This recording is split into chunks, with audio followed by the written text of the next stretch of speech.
baca tulis, mengerti banyak hal. Guruku, terima kasihku.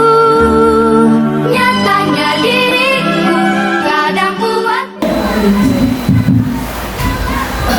Bismillahirrahmanirrahim. Assalamualaikum warahmatullahi wabarakatuh. Waalaikumsalam warahmatullahi wabarakatuh. Selamat siang, salam sejahtera bagi kita semua. Ibu-ibu yang terhormat, Ibu Khair selaku Kepala Sekolah Teknik Pembinaan Trenggalek, serta Ibu Dewan Guru dari Teknik Pembinaan Trenggalek. Pertama-tama marilah kita panjatkan puji syukur kehadirat Allah Subhanahu wa Ta'ala yang mana pada hari ini telah melimpahkan rahmat taufik dan hidayahnya kepada kita semua, sehingga kita dapat berkumpul di sini siang ini dalam kegiatan diseminasi budaya positif dari tugas saya sebagai calon guru penggerak angkatan 9 Kabupaten Trenggalek. Terima kasih saya sampaikan kepada teman-teman semua yang sudah berkenan meluangkan waktunya untuk mengikuti kegiatan berikut ini. Langsung saja Ibu, pada siang hari ini saya akan menyampaikan tentang budaya positif. Kedisiplinan sopan santun, beriman dan berakhlak mulia di lingkungan sekolah pada umumnya dan di kelas pada khususnya di TK Negeri Pembinaan Trenggalek. Latar belakang budaya positif di sekolah kita adalah untuk menumbuhkan budaya positif di lingkungan sekolah dengan penanaman nilai karakter pada anak. Jadi yang kita titik beratkan pada kegiatan ini adalah penanaman karakter baik pada anak-anak melalui kebiasaan-kebiasaan yang ada di sekolah kita.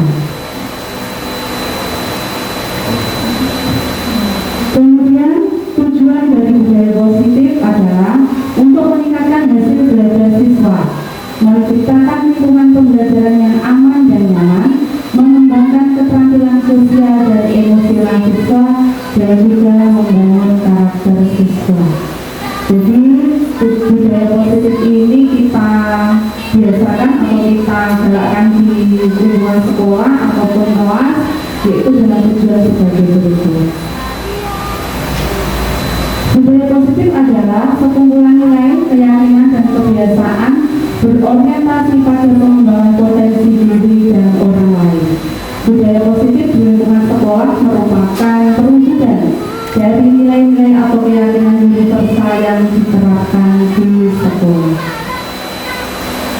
Jadi semua kebiasaan baik yang ada di sekolah tersebut diharapkan menjadi budaya. Kalau sudah budaya itu berarti kan bukan hanya sekedar program Ibu.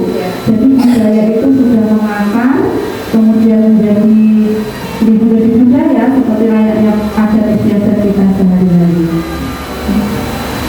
Jadi konsep inti dari budaya positif adalah perubahan paradigma belajar. 2. Disiplin positif. Kemudian kebutuhan dasar manusia, motivasi perilaku manusia, posisi kontrol diri, keyakinan kelas, dan segitiga restitusi. Nanti satu persatu akan dijabarkan di belakang. Baik, nomor 1, perubahan paradigma belajar. Pembelajaran dengan perubahan paradigma dirancang berdasarkan prinsip pembelajaran yang terdiferensiasi, sehingga setiap anak belajar sesuai dengan kebutuhan dari tahapan perkembangan untuk mewujudkan profil pelajar Pancasila. Seperti yang sudah kita ketahui, profil pelajar Pancasila yaitu 1. Beriman dan bertakwa kepada Tuhan Yang Maha Esa. 2. Kreatif, mandiri, bernalar kritis dan berbicara kebinekaan global. Kalau masih ingat lagunya Bu? Pelajar Pancasila beriman dan bertakwa pada Tuhan Yang Esa dan berakhlak mulia, berkebinekaan global, mandiri dan kreatif, bernalar kritis. Jadi diharapkan dengan perubahan paradigma menuju profil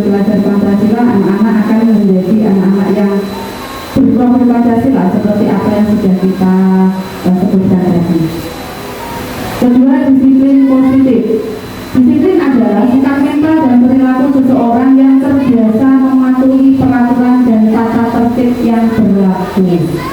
Jadi disiplin bukan hanya sekedar melaksanakan, tetapi dengan paksaan, tetapi dengan kesadaran mental. Jadi yang diharapkan dari anak-anak adalah disiplin karena dirinya sendiri, bukan karena dipaksa dengan peraturan.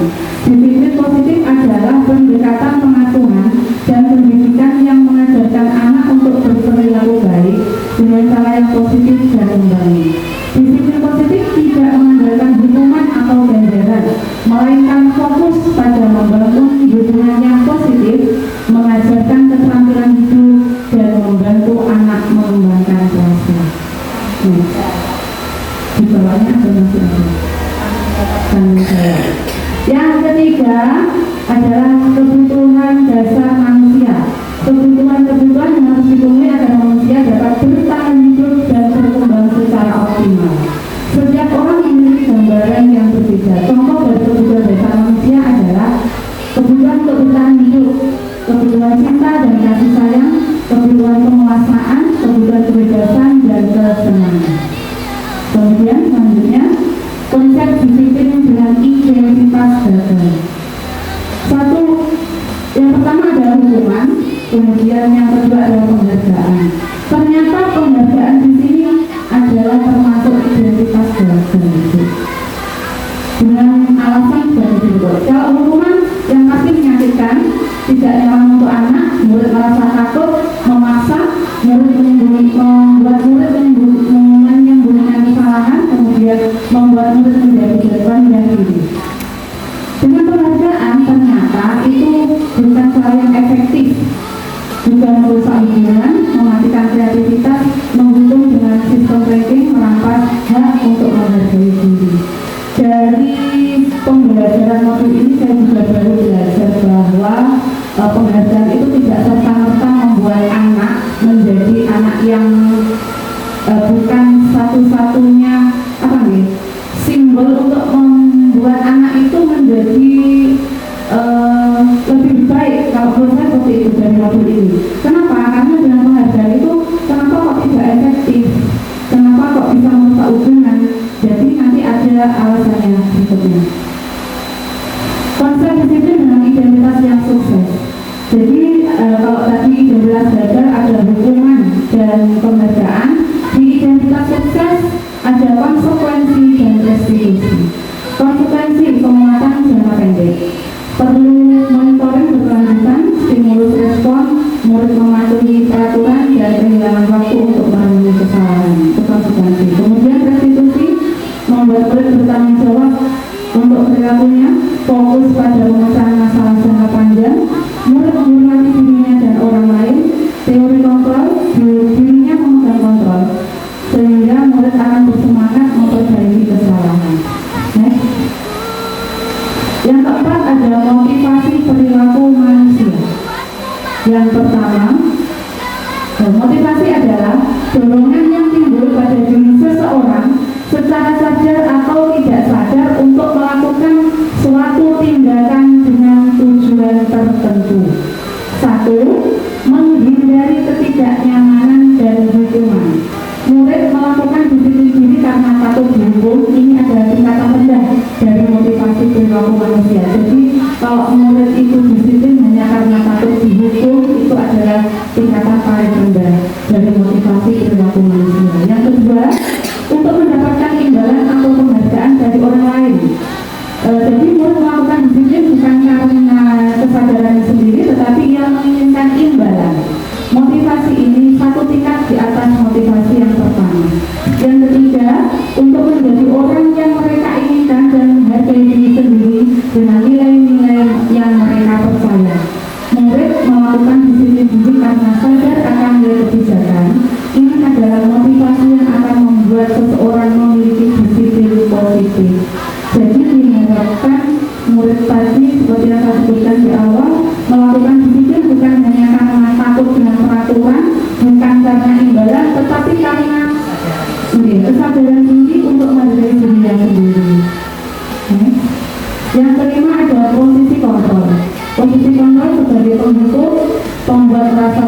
kelas, sebagai teman, sebagai pemantau, dan sebagai manajer. Jadi guru itu mempunyai 5 posisi kontrol ini. Bisa sebagai penghukum, pembuat merasa bersalah, teman, pemantau, dan manajer.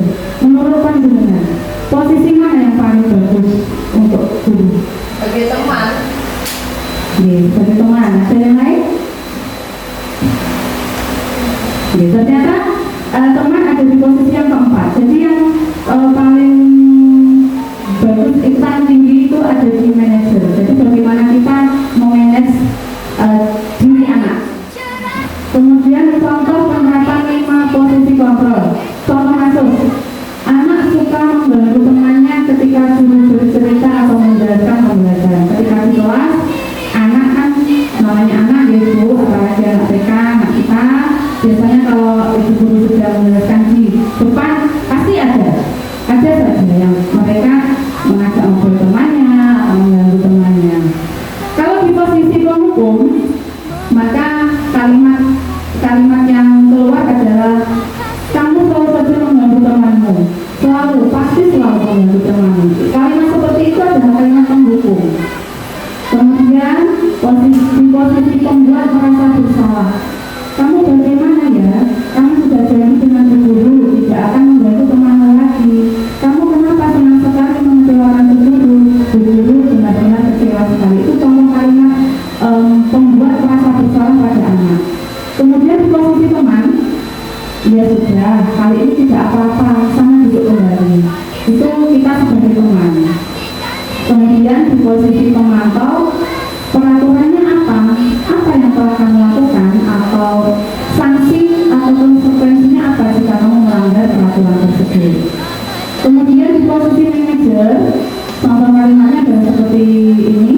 Apakah kamu mengetahui kesalahanmu? Bagaimana kamu akan memperbaiki masalah ini? Jadi contoh seperti itu di posisi kontrol masing-masing dari 5 kontrol ini. Yang keenam adalah keyakinan kelas.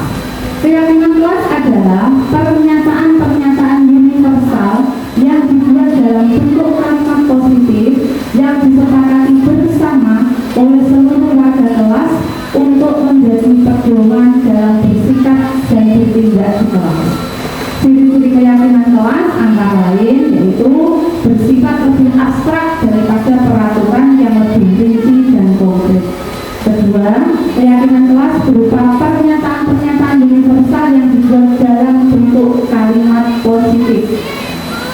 Kalimat positif itu berarti tidak ada kata tidak atau jangan. Keyakinan kelas hendaknya tidak terlalu banyak sehingga mudah diingat dan dipahami oleh semua warga kelas. Kemudian keyakinan kelas sebaiknya sesuatu yang dapat diterapkan di lingkungan tersebut. Berarti keyakinan kelas dibuat berdasarkan lingkungan, kondisi situasi lingkungan yang sedang ada pada anak-anak. Langkah-langkah menetapkan keyakinan kelas yaitu antara lain guru memfasilitasi diskusi untuk mengumpulkan peraturan-peraturan yang perlu ditaati warga kelas. Jadi langkah pertama adalah membuat peraturan kelas. Misalnya kalau peraturan tidak harus kalimat positif nih, jadi tidak boleh mengganggu temannya. Jadi boleh kalimat seperti itu kalau peraturan. Kemudian dari peraturan kelas tersebut, guru mengubah peraturan-peraturan menjadi kalimat yang lebih positif. Misalnya tadi tidak boleh mengganggu teman. Kalau bisa menjadi kalimat positif, bagaimana itu? Berbuat baik dengan teman. Jadi tidak ada kata jangan atau tidak, itu tidak ada. Guru menyampaikan peraturan-peraturan menjadi nilai-nilai kebajikan atau keyakinan kelas. Kemudian guru bersama warga kelas menyepakati keyakinan kelas yang telah disusun. Berikut adalah contoh keyakinan kelas. Kita saling menghormati satu sama lain. Kita bertanggung jawab atas tindakan kita.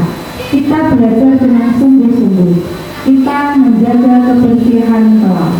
Jadi keyakinan kelas tersebut tadi di depan sudah dijelaskan bahwa kalimatnya masih abstrak, belum spesifik ya. Kalau kita saling menghormati satu sama lain itu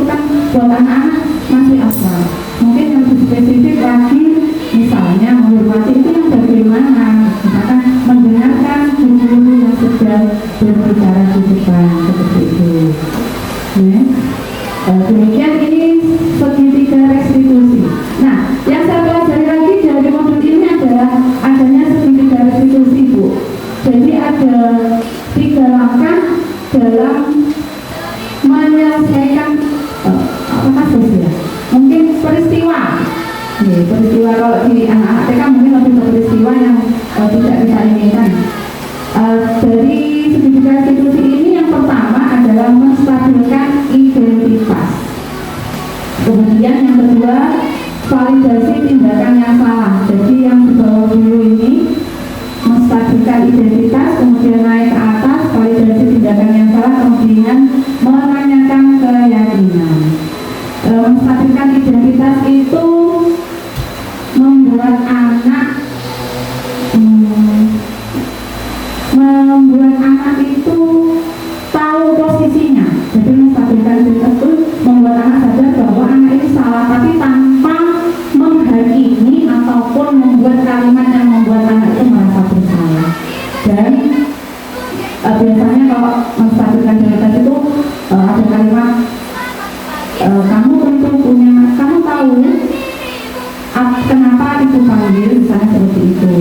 Kalau anaknya nggak tahu tuh, kamu tadi berbuat apa atas laporan, misalnya si Elang tadi laporan ke saya, misalnya, terus saya memanggil anak yang dilaporkan ke tadi kata Elang seperti ini, apakah betul itu kamu yang berbuat? Jadi menstabilkan identitas anak ada di situ.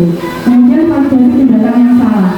Ternyata di situ validasi tindakan yang salah itu kalau saya pelajari di mobil itu ada kalimatnya seperti ini tuh. Setiap orang itu pasti berbuat salah. Jadi guru pun juga pernah berbuat salah. Maka kalau berbuat salah ada konsekuensinya, seperti itu. Kemudian menanyakan keyakinan. Keyakinan di kelas kamu apa? Jadi anak-anak kan sudah ada keyakinan. Itu di situ ada tadi menghargai orang lain, teman dan lain tadi.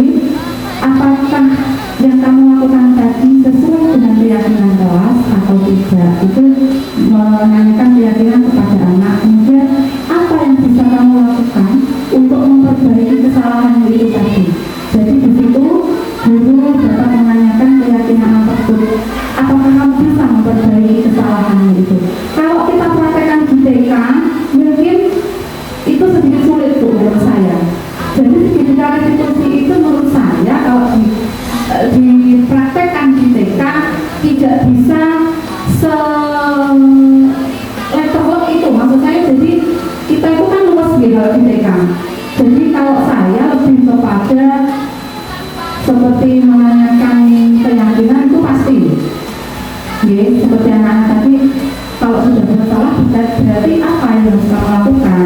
Harus minta maaf, kan tidak seperti itu. Tapi kemudian yang saya agak sulit mungkin di validasi tindakan yang salah itu kita mengakui kesalahan anak-anak tanpa anak-anak itu tidak dibenarkan, tidak merasa dibenarkan. Itu kalau anak-anak belum bisa mencerna, berarti kan anak-anak nanti mencernanya, oh berarti aku parah, berarti aku oleh, kan seperti itu.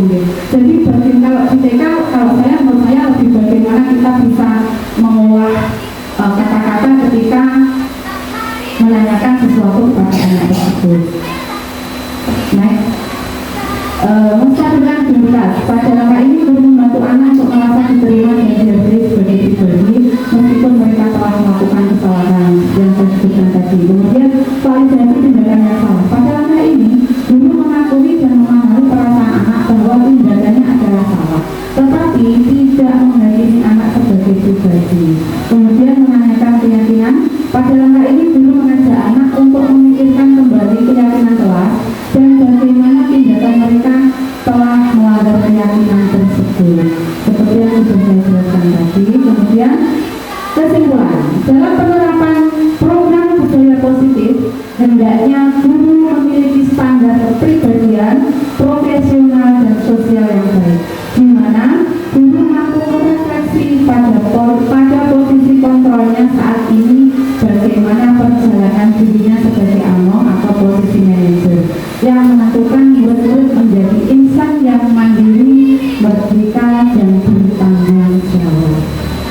Demikian, kemudian budaya positif di sekolah adalah lingkungan belajar yang kondusif bagi siswa untuk mengembangkan potensi diri dan karakter positif. Dengan menciptakan budaya positif di sekolah, kita dapat membantu anak untuk berkembang menjadi pribadi yang positif, berkarakter, dan siap menghadapi tantangan masa depan. Terima kasih. Jadi demikian tadi pemaparan saya tentang budaya positif. Mungkin sedikit bisa menjadi ilmu untuk kita, untuk saya pribadi, karena selama ini ternyata ketika kita menghadapi anak-anak itu, saya merasa ini saya pribadi setelah mempelajari modul ini ternyata banyak kekurangan dari diri saya pribadi. Terutama kita masih sering menjadi berada di posisi penghukum. Jadi saya merasa ternyata selama ini saya masih banyak di posisi penghukum.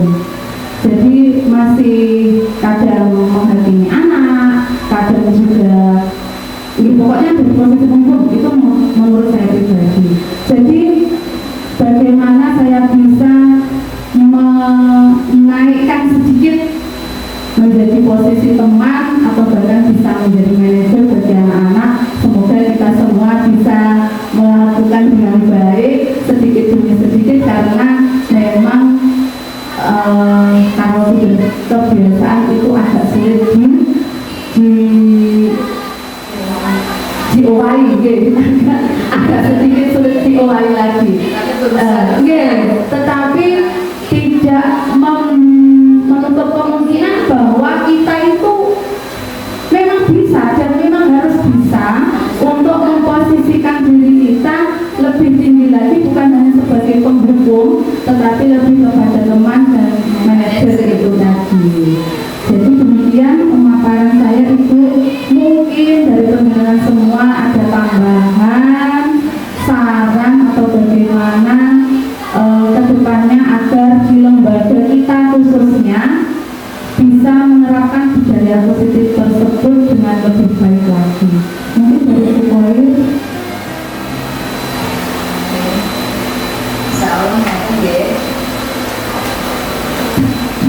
Terima kasih Bu Eli. Assalamualaikum warahmatullahi wabarakatuh. Sangat menarik sekali materi yang diberikan Bu Eli kali ini. Semoga menambah banyak pengalaman kepada teman-teman. Memang di sana sini masih banyak posisi kita sebagai penghukum. Tetapi kalau kita berposisi sebagai teman, minimal teman itu saja sudah sangat bagus. Nanti akan berkembang menjadi manajer.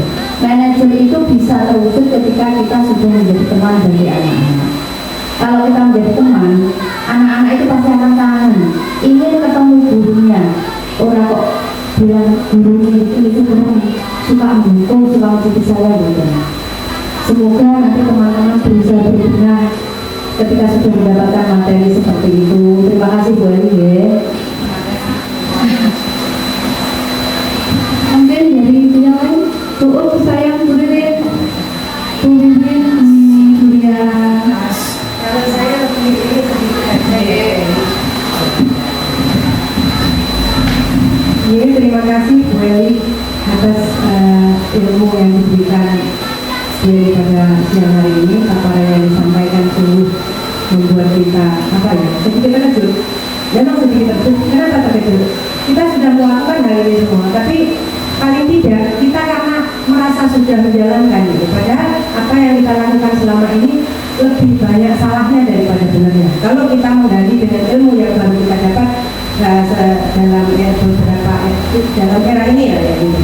Nah, untuk saya yang masih mungkin ada sedikit bukan pertanyaan sebetulnya bagi salah satu ya, mungkin kita semua. Tapi karena Bu Eli sehari ini memaparkan sesuatu yang mungkin di sana ilmu yang sudah banyak di dalam yang dipelajari itu, modul itu sudah setidaknya sudah mengarahkan apa yang harus kita lakukan ke depan.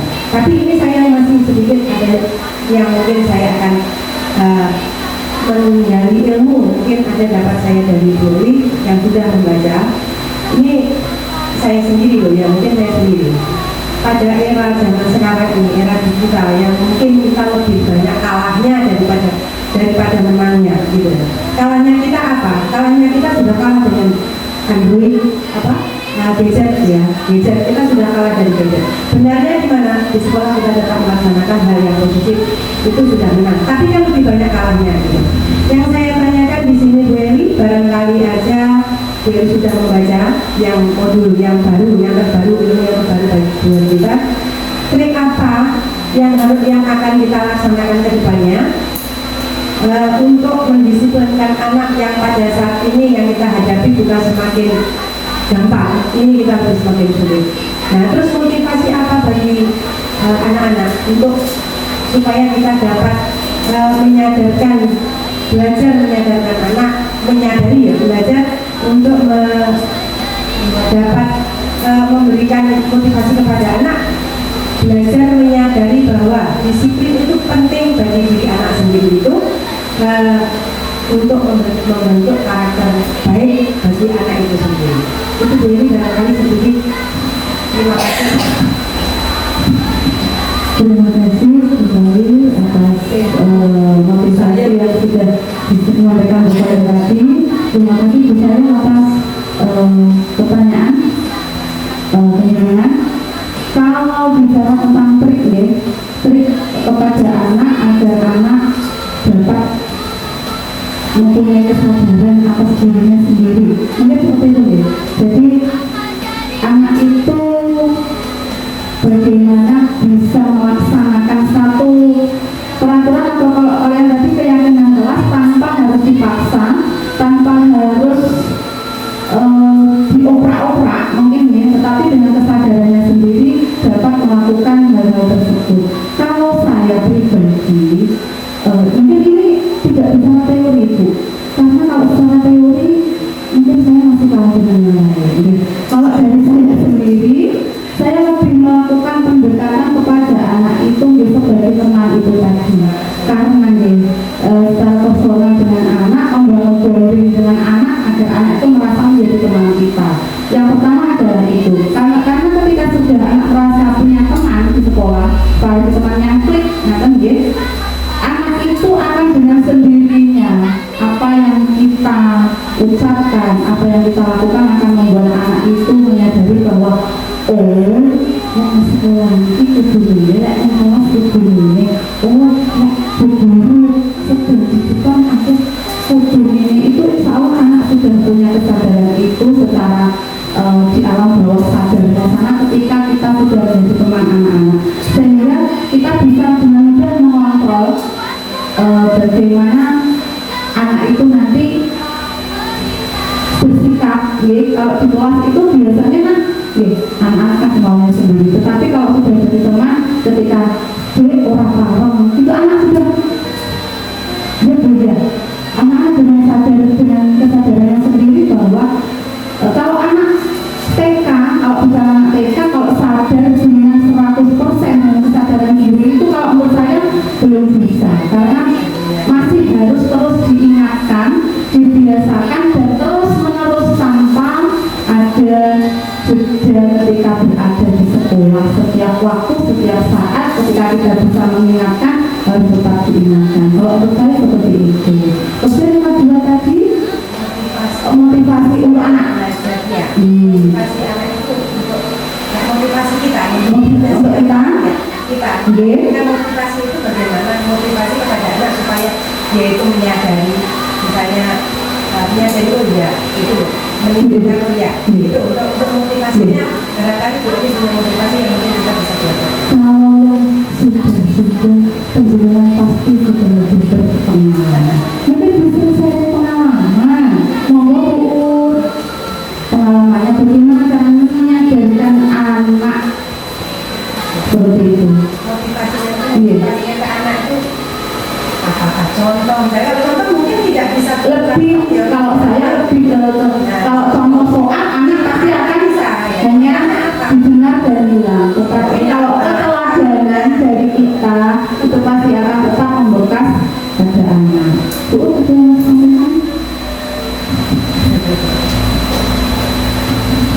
Terima kasih Dewi, pengalaman saja ya, motivasi. Bagaimana kita bisa menumbuhkan kesadaran diri pada anak ya. Tapi yang pertama itu betul-betul kita buat keyakinan kelas atau kesepakatan. Setiap kali kita mau melakukan, misalnya kita melakukan pertolongan, kita buat kesepakatan ini. Jadi anak-anak akan membuat apa, mau bermain sikapan misalnya gitu, kita sikapan, kita buat kesepakatan dulu, kesepakatannya apa, kita tampung kesepakatan anak, terus kemudian anak itu aturnya apa, terus kita berjalan kembali. Itu nanti anak-anak bersedia deh mengatur kesepakatan, bersedia, misalnya gitu ya, misalnya itu. Terus selain itu untuk motivasi anak itu dari sikap kita dulu. Sebelum anak-anak apa itu? Ya kita harus memiliki karakter baik dulu dari dalam diri kita, memberikan keteladanan, ya contoh, dan itu kita melalui pembiasaan diri kita sendiri. Kita beri contoh, misalnya dalam kita berdoa saja. Dalam kita berdoa ya kita sebelum kita mulai anak-anak itu seperti biasanya itu ya kita anak gimana caranya kalau berdoa, kita mau siapa, kalau mau Allah kita bagaimana, kita bagaimana kita tidak tahu teman kita itu ngapain, tidak tahu. Kita tidak begitu, kita juga memberikan contoh kalau kita itu juga tangan kita begini, mata kita begini, gitu. Nanti yang tahu Allah loh misalnya gitu. Kita tidak tahu, begitu tidak tahu kami itu gimana hati berdoa. Karena begitu juga karena begitu ini konsentrasi menghadap sama Allah. Seperti itu misalnya itu. Mungkin Bu juga bisa sharing kalau kita kan punya keyakinan kelas ya. Biasanya kalau anak-anak kan ada yang melanggar keyakinan kelas itu, maka konsekuensi apa yang biasanya terapkan kepada anak-anak? Mungkin bisa sharing dengan teman-teman.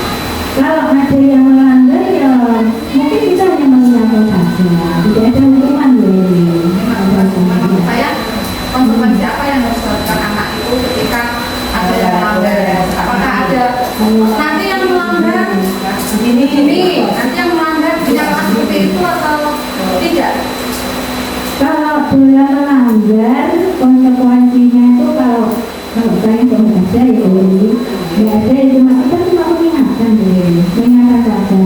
Ayo tapi gimana kesepakatannya?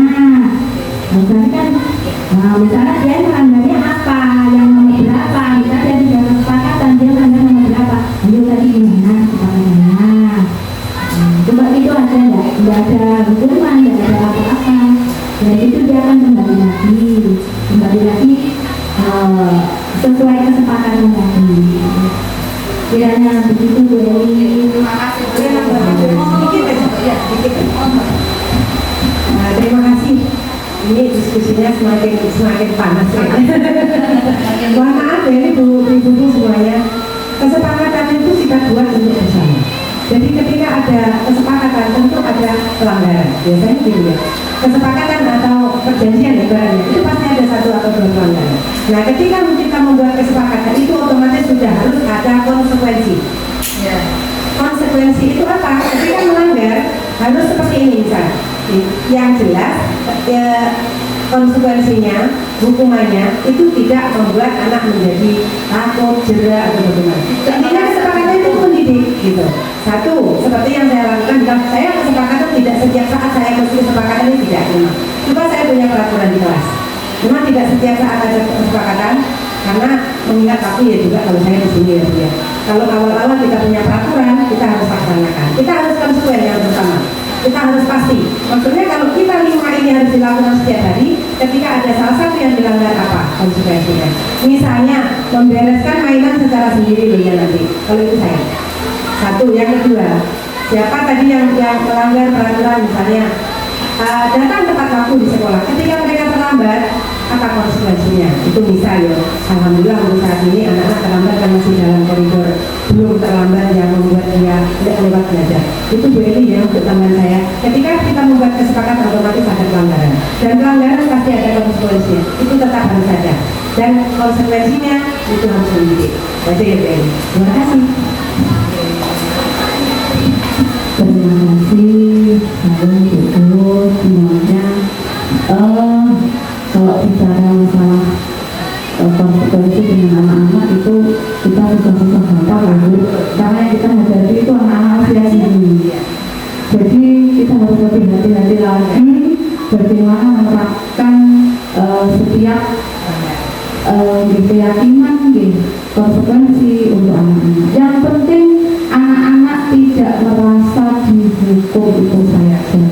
Ketika konsekuensi itu dibuat, maka gak terpokeri dari yang jadi itu sudah konsekuensi, itu bahkan sudah konsekuensi. Gak terpokeri berarti orang oleh bagian nomornya belakang, bukan absennya, berarti nomornya belakang, bukan di awal. Nah, itu sudah merupakan konsekuensi untuk anak-anak agar mereka lebih disiplin lagi dengan tidak menghukum anak, tidak menyakiti anak. Itu salah satu contoh saja. Kemudian untuk budaya positif di TK kita, insya Allah di TK kita sudah sangat membiasakan pembiasaan baik, setiap harinya mulai dari pagi, baik di sepilut, di dalam kelas maupun di luar kelas. Kalau ada anak-anak yang memang masih melanggar, itu saya yakin bukan karena mereka itu bukan karena mereka yang bagaimana, karena memang namanya anak itu saja. Kalau saya, karena memang anak usia dini itu belum bisa dipaksa untuk seperti orang dewasa. Ada lagi enggak? Terima kasih. Mungkin dari penyanyi pas ya. Terima kasih sekali lagi. Saya sampaikan kepada kalian semua, guru-guru, terima kasih sudah menyempatkan berkenan duduk bersama dalam kegiatan ini. Semoga ilmu ini meskipun sedikit dapat berguna untuk kita semua, berguna untuk lembaga kita, dan khususnya untuk anak-anak didik kita ke depan. Terima kasih. Demikian sudah